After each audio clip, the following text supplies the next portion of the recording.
In this video, we'll learn about something called as the gap model. The gap model is one of the most important frameworks which is used by every service organization. Now that we have an understanding of what service quality is all about, how do you how does a service organization rather identify and correct if there are any service quality problems that they are facing? They would do so using this particular framework, which was created by Valerie Zetmal and A. Parasuraman, as well as Leonard Berry. Initially, they identified four potential gaps. Okay, and then they added a fifth gap over a period of time. They total of six gaps finally resulted, and right from the design of the service by the service organization to the end delivery of the service to the customer based on also considering the customer side expectation and their perception. So it takes both sides, which we will look at in the next slide. The entire gap model, what are the areas it covers, and what are the gaps in this entire service delivery process, which will help companies, organizations identify problems in their service delivery. So if you look at this model, and right on top is the consumer side. Below, we are looking at the service firm side, separated by the dotted line. And if you look in the center, right on top, if you look at the consumer side, consumers expect some level of service to be provided from the organization. And this expected service is built out of word of mouth, either through personal needs or through past experience with the same service, or it could also be from the external communications that is provided, or rather the promise that is provided by the or the advertising that is provided by the service organization as to what they promise. Out of all of that, a customer expectation is built about a particular service. What does perceived service? Perceived service is a particular kind of perceived is different from expectations, because this is how they perceive a particular service. A level of perception about the service and level of expectation will vary. From a service organizations, the management will have some kind of perception about consumer expectations from the management perspective. Okay, they it may be perfect. If it is perfect, well, their service delivery will be also perfect. You can match the perceived service, and you can also match the customer expectations or exceed customer expectations. After the management is able to have some kind of perception of consumer expectations, they translate that into service quality specifications, and finally they deliver the service. In this entire process of service building of some kind of perception about what the consumer expects, to designing the service, to delivering the service, and seeing whether it matches and whether it matches the expected service to the consumer, there are a lot of gaps in this entire process. And also in trying to externally communicate to consumers what is the entire service all about, or the service delivery is all about. The gaps are knowledge gap, policy gap, delivery gap, perceptions gap, as well as the service quality gap. In all of this, gaps 1, 5, and 6, which is nothing but the knowledge gap, the perception gaps, as well as the service quality gap, are between the customer and the organization. And gaps 2, 3, 4 are nothing but internal gaps. Gaps like policy gap, delivery gap, and communication gaps occurring between various functional departments within the organization. Gap 1. Now that we have an idea about this entire diagrammatic framework on service gap or the gap model, The knowledge gap is the difference between what senior management believes customers expect and what customers actually need and expect. So there is a particular difference. That is nothing but the knowledge gap.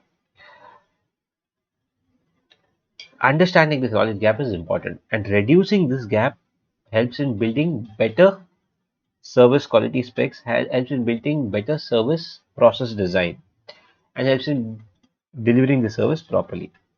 But that's not all. This only helps in building a correct perception about consumer expectation. The gap 2, which is the next gap, the knowledge gap reduces, the policy gap also will reduce, is nothing but the difference between management's understanding of customers' expectation and the service standards they set for service delivery. So based on their understanding, they will set some kind of standards. These are the standards on which, or these are the specifications on which uh, the entire service has to be designed. It's called policy gap because management has made a policy decision not to deliver what customers expect. The other way around to look at it is they are under delivering what customers really expect. Sometimes um, it may be uh, due to it may how do I put it? It's basically sometimes it goes without their knowledge. Sometimes they are aware of what customers expect, but due to reasons as given there, reasons for setting standards below customer expectations, if they have some cost and feasibility considerations, then they might set a low standard, even though they are aware of what the customers' are expectations are. That's why it's called a policy gap, because this is something which is set by the service organization either knowingly or unknowingly. The gap 3, which is a delivery gap, is the difference between the specified service standards and the service delivery team's actual performance on these standards. So in here we are talking about how the people or the personnel who are part of delivering the service after it has been promised on how they are delivering it, and based on the way they deliver it, if we look at an example, we talk about restaurant, it's about the waiters, it's about the people who are in the restaurant, how they deliver the service. You may promise a lot, but if you do not deliver it based on the actual performance, based on the standards that you have developed, then there is a delivery gap. Communication gaps can be of two types. By the name communication, you understand what it is. Basically, it's about what we communicate and what the customer understands and subsequently experiences. So it's between the service firm as well as the expected level of service that customer expects. Internal communications gap, difference between what the company's advertising and sales personnel think are the product features and the service quality level and what the company is actually able to deliver. So this is internal. It's a gap between the promise that the company made and between what the people who are actually delivering it feel about the promise. There may be a gap there. They may not, it's like they may not be meeting the objectives of the firm in a manner in which they are supposed to be meeting the objectives, or rather the service delivery. External is what happens with the consumers. External communication gap is basically how do you promise. Sometimes you can over promise. This can also be due to just pure advertising gimmicks. You just want people to come and purchase, or not rather purchase, use your service. Or it can also be because salespeople generally have a target. They have a target to achieve. Let's say insurance guys, they have a target to provide the insurance service. So what they will do, they will overpromise, and this can result in communications gap as to what the consumer is actually expecting and what he was delivered. The perceptions gap is difference between what is actually delivered and what customers feel they have received because they're unable to accurately judge service quality accurately. So here is a difference uh, between, it's like at the point of delivery, what the service organization has delivered and what the customer finally feel that they have received. So what happens is that it's not really, it is tied to that, basically tied to expectation. It builds your tied to expectation, but it's more like I am not able to judge what I have been received, because what I feel is what I have received is lesser than what I have actually been promised. So there is kind of a perception gap, or rather what has been delivered to me. Service quality gap, the final gap, which is it's like make or break to the customer, difference between what customers expect to receive and their personal service that is actually delivered. So you see, it's a slight distinction. Understand this clearly. Service quality gap, difference between what customers expect to receive. This is something they built in their minds even before, as the result of either their personal needs, word of mouth communications, past experience, or also it could be because of external communication as to what advertising they have seen. Expectations are already built much beforehand.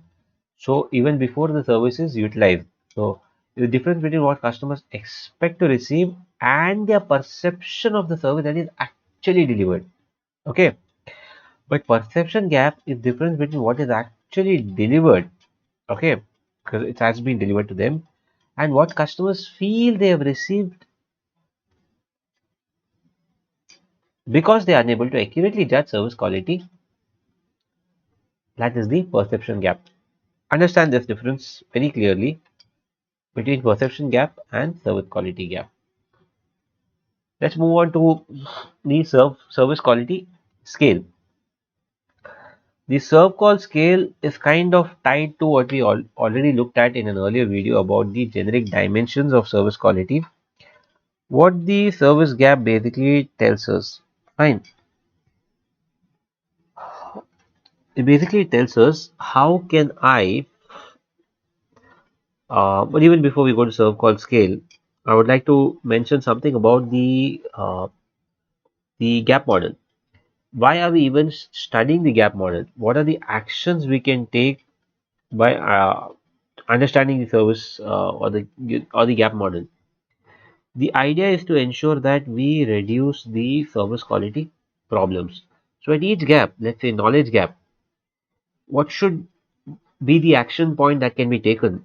We should understand the management is educated about what customers expect. If there is a gap, how can they be educated?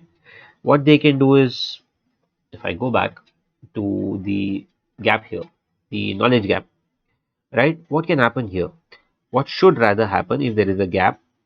You should understand that there is some kind of interaction, more interaction between customers and management. And the first thing that they should do is increase their market research procedures. They should be able to get a clear understanding of the market in which they are delivering the service. They should get clear customer feedback. They should do some satisfaction research. They should basically do some kind of whatever complaints they get from customers. They should be able to address to that. All of this is ways in which you can educate and find out about what the customer really expects out of us or out of a similar service. Policy gap. How do you establish the right processes? Okay, you need to follow a particular system. Okay, kind of more, you will probably use technology to follow a system rather than depending upon humans, um, uh, what do you say, human or manual way of building a service quality specification. There are firms which do that, like I given an example of Toyota earlier. Ensure that your policy or your service quality specifications are more than one level. There is some set of levels built out there, so that if one level is not met, then you know that there's something wrong with this level. Break it down in such a way and ensure that every employee in the organization understands about the service quality specs, so there won't be a gap in setting the specs. And for the delivery gap, how do you ensure that the performance actually meets the standards the delivery. So you need to understand in here also you need to build certain teams, cross-functional teams who are able to clearly deliver the service, and you need to have performance checks. You need to hold people responsible. You need to be able to, from a customer perspective, you need to be able to understand, or rather than understanding, you need to be able to educate the customers as to uh, how they can contribute towards the service delivery, because it is two-way, right? When we are talking about services, it's a to and fro exchange between customers as well as the people who are delivering the service. Training, yes, a lot of training should be given to the employees on every front, more of the soft skill training. If there is technical task involved, technical training, client dealing, business understanding, how to deal in stressful situations, building some kind of interpersonal skills.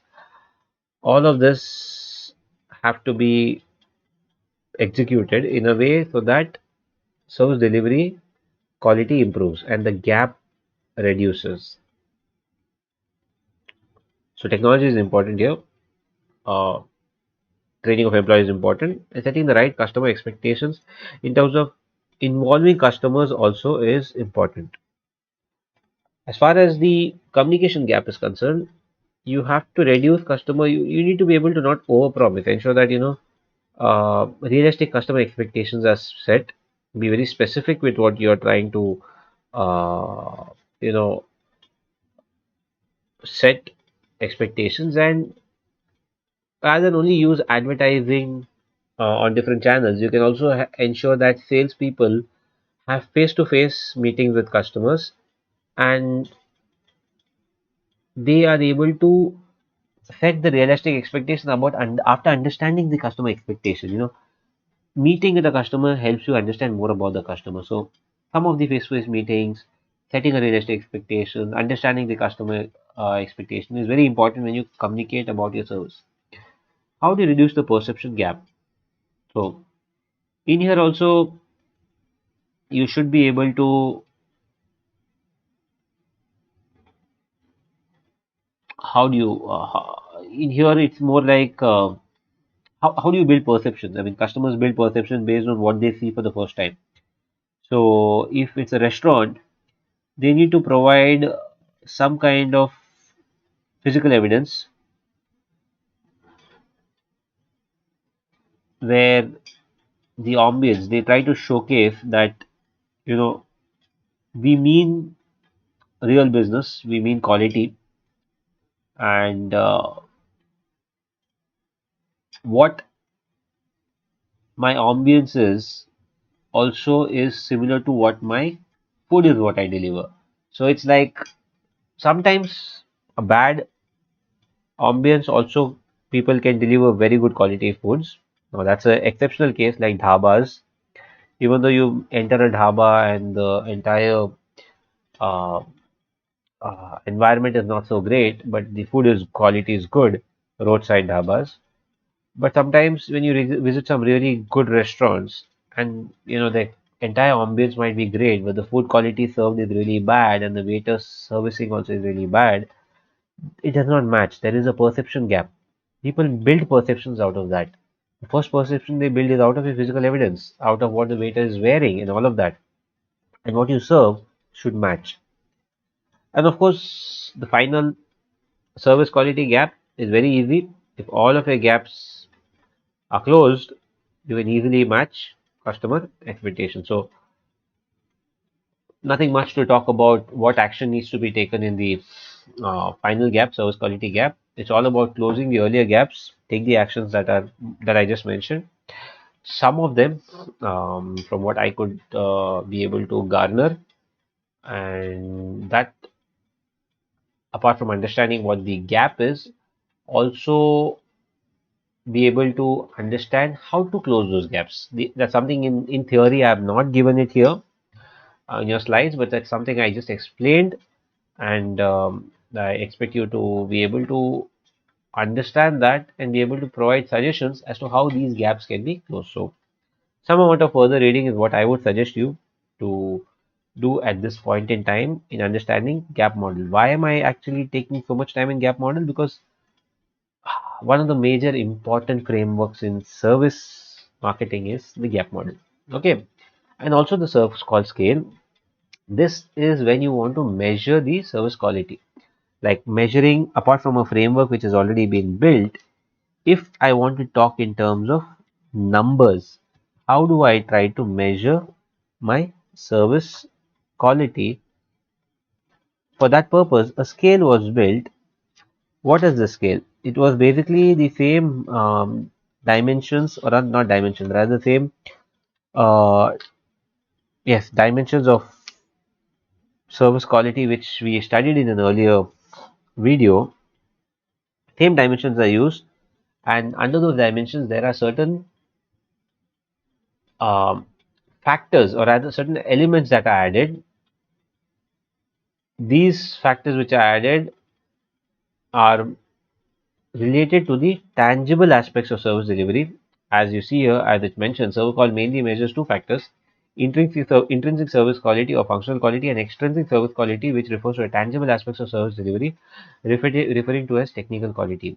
What does this measure provides? Insights if it is adapted to different specific industry and context. Majority researchers use this, and they use a list of statements to measure service quality. What are the list of statements they use, and how it varies from industry to industry is what we will see. We'll see an example for a financial banking service industry. These are the five dimensions which I've already touched upon: tangibles, reliability, responsiveness, assurance, and empathy. Within each dimension, as I mentioned earlier, there are multiple items or elements measured. 21 items are measured for ideal perceptions, and they are measured on a 7-point scale. You're very well aware of what a 5-point scale, 7-point scale is, like strongly agree, agree, neutral, disagree, strongly disagree. This comes as a 5-point scale. Similarly, you can go for a 7-point scale also. So, how do you measure? I'm sorry. How do you measure? The firm's performance is measured by rewording the same items. Different items, when they say rewording, if you see this different dimensions, and if you see the sample questions that are asked here, the same questions can be shifted into statements, and each of those statements, for overall all the 5 dimensions, for all these 5 dimensions, you can make these statements into some 21 different items. Reword the same set of items. For example, we'll see the example in the, it won't be understandable here in the next slide.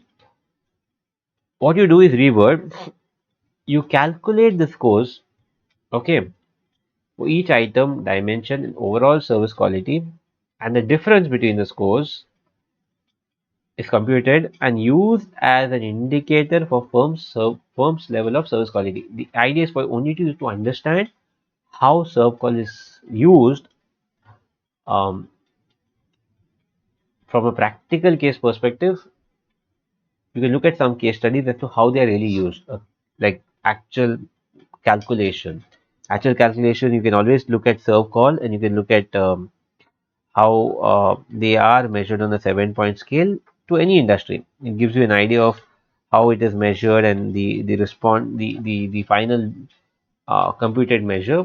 But to look at the items, which is very more important to understand how ServQual really works.